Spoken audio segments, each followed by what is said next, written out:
Welcome back to the deep dive. I want to start today with a scenario that I think, I think every single person listening has experienced it. Okay.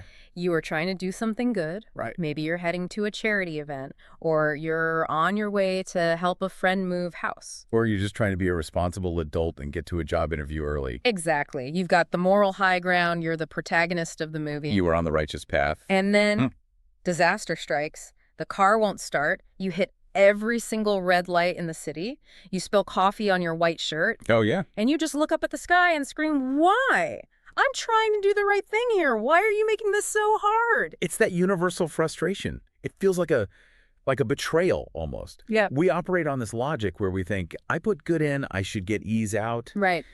And when the universe hands us obstacles instead, it feels like a punishment. It feels personal. But today, we're diving into a source that suggests our data on this is completely wrong. We're looking at a lecture by Pir Ajmal Qadri, and this isn't just a motivational speech about hanging in there. This is a deep theological dive into the hidden mechanics of justice. It's a fascinating breakdown of two core concepts, saber, or patience, and azmaish, which translates to trials or tests. But the speaker's central argument is what really hooks you. It is. He argues that what we perceive as a disaster is often a sophisticated form of protection. And the flip side is even scarier. Right. The flip side is that the moments where everything is going perfectly smooth sailing, green lights, money in the bank, that might actually be the trap. That is a terrifying thought to start our morning with. Ease is a trap. Difficulty is safety. We have to unpack it. We do. And the source starts us off with a narrative that is, honestly, it's excruciating to listen to. It's the story of Luqman the Wise giving advice to his son. And Luqman is a heavyweight figure in wisdom literature, often referenced for his proverbs. The advice he gives his son here seems simple on the surface. Very simple. He says essentially, my son, when a small difficulty comes, do not panic. It is often there to ward off a larger difficulty. Which sounds like a lovely thing to put on a refrigerator magnet. It's the kind of thing you say to someone when they stub their toe. Oh, maybe that slowed you down so you didn't get hit by a bus? Yeah, but the source takes this out of the theoretical and puts it into a really brutal practical test. It does. Luqman and his son decide to go on a journey. They're traveling to visit a prophet. So the context is key here. This is a pious road trip. Right. Good intentions. They aren't going to a casino. They're going to pay respects to a holy figure. So by our standard karma logic, the roads should be paved with gold. The weather should be perfect. You'd think so. They pack their food, their water, they saddle their horses, and they head into the desert. But almost immediately, the plan just disintegrates. Yeah. The source describes a heat wave that isn't just uncomfortable. It's oppressive, life-threatening. So hot that their horses, their only mode of transportation, actually faint and die. Just imagine that psychological hit. You're miles from civilization, you're on a holy mission, and your ride just died. Now you're stranded in the sand. So they have to walk. And the situation just spirals. They run out of food, they run out of water, they're dehydrated, starving, trudging through scorching sand. The son must be looking at his father thinking, I thought we were the good guys. You have to be. And just when they think they've hit rock bottom, the source describes this freak accident. The son steps on a bone buried in the sand. And this isn't a minor cut. No, the description is visceral. The speaker says the bone pierces the foot, goes deep into the flesh, and causes fountains of blood to gush out. Fountains of blood. The son actually passes out from the shock and the pain. And this is the breaking point. Yeah. Luqman, the wise father who gave that advice about small difficulties, is weeping. He's looking at his son bleeding out in the middle of nowhere. So the son wakes up, he sees his foot destroyed, sees his father crying, and he snaps. He confronts him. He basically says, Father, you told me difficulties are protections. We set out for a good deed. We lost our horses. We starved. And now my foot is destroyed. What kind of protection is this? This is just suffering. It's a valid question. I mean, it looks like a series of unfortunate events with absolutely no upside. It feels like the universe is just rejecting them. And here is the reveal. As they're having this crisis of faith, sitting there in the blood and the sand, they see smoke rising in the distance. Finally, a sign of life. They think it's a village. They think, okay, maybe we can limp there and get help. But before they can move, a voice stops them. The source identifies this voice as an angel. And what does the angel say? The angel explains that the village ahead was slated for azab, divine punishment, total destruction. Wow. And the angel explicitly says that he prayed to God to delay Luqman and his son. He needed to slow them down so they wouldn't walk into the blast zone. So let's just re-examine the bad luck with this new data. The horse is dying. That was the first break, Yeah. slowing them The down. thirst and the walking. Yep. More delay tactics. And the bone through the foot. That was the emergency brake. That was the final violent stop to keep them from walking into a catastrophe. The angel says, the Lord was saving you from the punishment. It completely reframes the experience. The pain wasn't the punishment. The pain was the rescue operation. Exactly. And the takeaway the speaker drives home is that humans suffer from a data deficit. We zoom in on the bleeding foot because that's immediate and painful. We judge the entire movie by a single freeze frame. Right. We can't see the destroyed village over the horizon. We can't. It's a It's powerful so- shift. But the source takes this concept of perspective even further. It moves from physical protection saving your life to something more abstract, spiritual perspective. Yeah, and we get a story about Prophet Yunus, or Jonah, that completely redefines what it means to be happy. This segment was really interesting because I think for most of us, success or blessing equals health and wealth. If you're rich and healthy, you're blessed. But the narrative here challenges that. The story goes that Prophet Yunus asks the angel Gabriel to show him the person who worships God the most, the champion of worship. And I'd expect to see, a scholar in a massive library or maybe a monk in a cave who hasn't spoken in 40 years. Instead, Gabriel takes him to a man in Palestine who is in, well, rough shape is an understatement.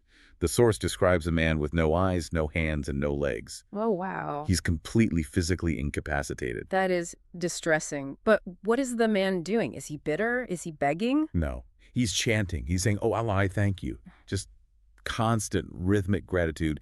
Yunus is confused. He asks Jibreel, I asked for the greatest worshiper. Why did you bring me to this broken man? And the answer introduces a key term, raza. Yes. Jibreel explains that this man has achieved raza, which is total contentment with God's will. It's different from just patience. Patience implies you're tolerating something you don't like. Raza implies you are happy with whatever is given to you. There's a poetic line the source quotes here that I found really striking. The man says something like, if my body becomes a comb for the beloved's hair, or leather for his shoes. If the beautiful one is pleased with my pain, then I am happy in that pain. It's powerful imagery. It reframes worship not as ritual, but as the state of acceptance. Right. He isn't viewing his body as his property that is being damaged. He views it as raw material for the divine. If being leather for the shoes is his role, he accepts it with dignity. Exactly. And to explain this further, the speaker uses an analogy that I think clicks a bit better for us today. He contrasts two types of pilgrims leaving Medina, the happy pilgrim and the sad pilgrim. Right. This is the critique of the tourist believer. The happy pilgrim is taking photos, smiling, buying souvenirs. He's happy because he has money in the bank. He has a return ticket. He knows he can come back next year. His comfort makes the experience shallow. And the sad pilgrim. He's the one weeping in the corner. He's heartbroken because he barely scraped together the money to get there. He doesn't know if he'll ever return. The source argues that this brokenness, this desperation, is what gives him depth. The speaker says suffering teaches people how to cry. That's such a specific phrase. So the argument is that a life without difficulty is spiritually flat. Precisely. You can't have a deep connection if you've never needed to call out for help. Difficulty acts as a catalyst for intimacy. The happy pilgrim is a customer. The sad pilgrim is a lover. Okay, so we've established that bad things can be protection, like the broken foot, or they can be a path to depth, like the broken man. But this raises a massive question about justice. Which is? Well, if bad things happen to good people to help them, what about bad things happening because you messed up? Does crime and punishment still exist in this framework? That's the pivot. The source acknowledges that yes, sin and punishment exist, but the mechanics are not what we think. We tend to think linearly. Action A leads to consequence B. You steal, you get caught. You lie, you get exposed. But the speaker outlines three distinct categories of divine reaction. And understand the difference between them is crucial because they look very different from the outside. Okay, let's break those down. First, you have warning, or tanbi. This is a small shock to wake you up. Second is respite, or mulat. This is the dangerous one. It's the delay. And third is hidden strategy, or kufiya tadbir. This is when you're allowed to succeed specifically so you can be trapped later. Let's start with the warning, the tambi. The source tells a story about a man named Fuzail bin Ayaz to illustrate this. And this is a great window into that pre-modern worldview. Hmm. Fuzail is a pious man. One day, he's riding his horse and the animal starts acting crazy, jumping, refusing to listen.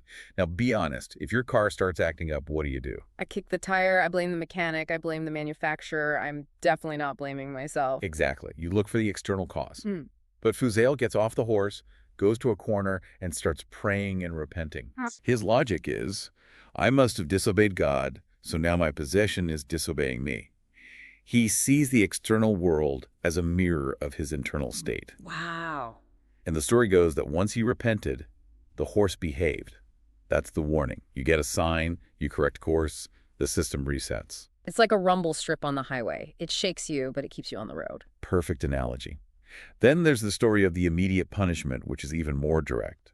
A companion of the Prophet, a Sahabi, is walking down the street. He sees a woman and looks at her with lust, a sin of the eye. Okay. And in that moment of distraction, he keeps walking and smacks his face directly into a wall or a pillar.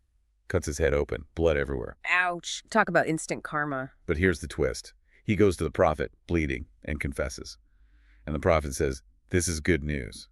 Good news. He just cracked his skull open. The logic is, if you are punished in this world for your mistake, you are spared the punishment in the afterlife. The physical pain is a receipt. The debt is paid. So the bad luck of hitting the pillar was actually a mercy. Exactly. So if you do something wrong and get caught immediately, you get the speeding ticket, you get the fine, that's actually good. That's the system working. But what keeps me up at night, the next category, respite.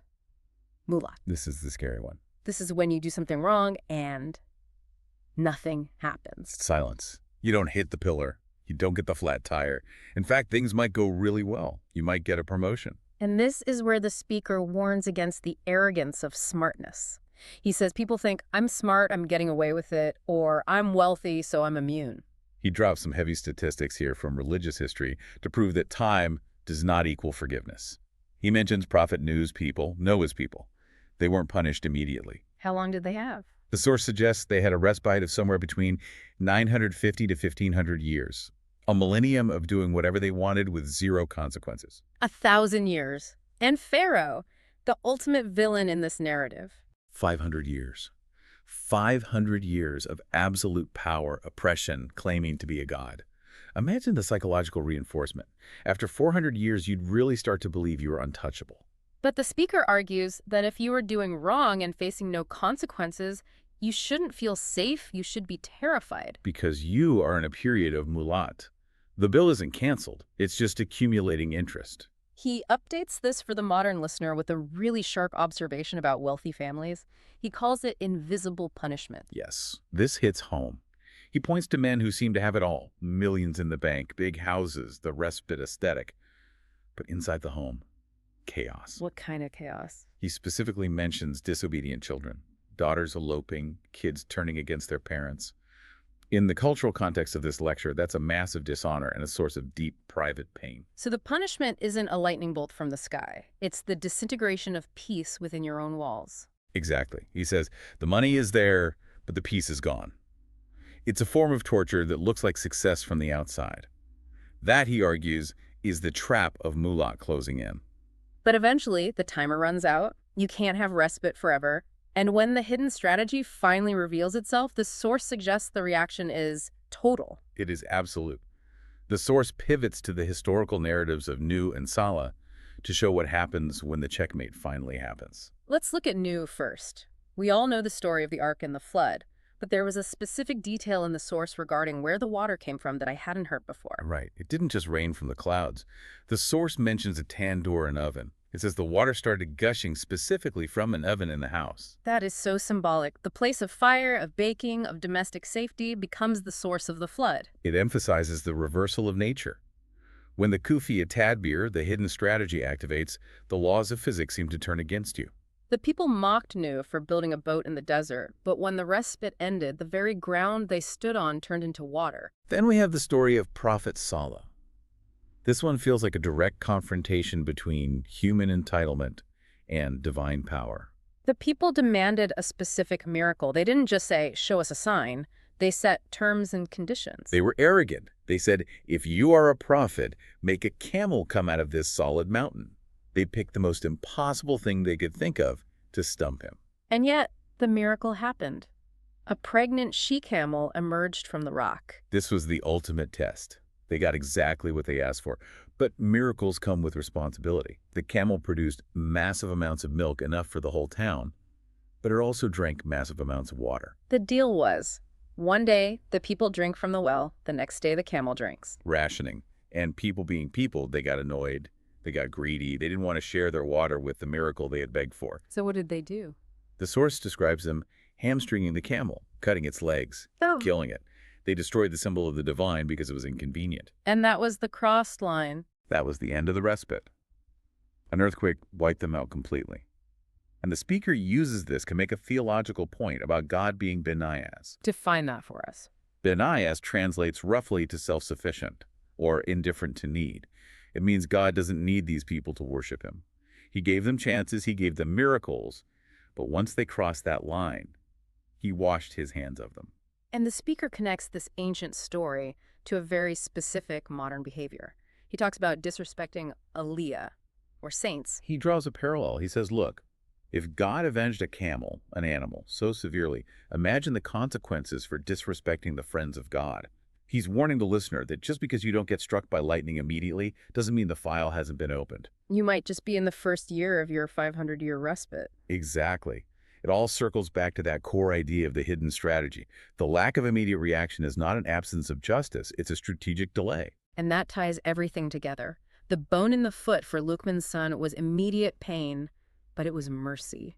The 500 years of Pharaoh's rule was immediate pleasure, but it was a trap. The source is asking the listener to completely detach their understanding of good and bad from pleasure and pain. It's a heavy concept. It basically asks you to be suspicious of your good days and grateful for your bad ones. Which is incredibly difficult to do. It requires a level of trust in the hidden mechanics that most of us struggle with. We are hardwired to avoid pain. But this source argues that pain is often the training ground, or the shield. So to recap what we've uncovered in this deep dive, we started with Luqman, learning that a broken foot can save your life from a burning village. Right. We looked at Yunus and the worshiper, learning that true contentment is being happy even if you are, metaphorically, leather for the shoes. And we break down the mechanics of justice. That sometimes walking into a pillar is the best thing that can happen to you, and getting away with a crime for a decade is the worst. It really forces a shift in perspective. Instead of asking, why is this happening to me? In a victimized tone, the source suggests asking, how is this protecting me? Or what is this training me for? Precisely. It turns the universe from a chaotic place where bad luck strikes randomly into a highly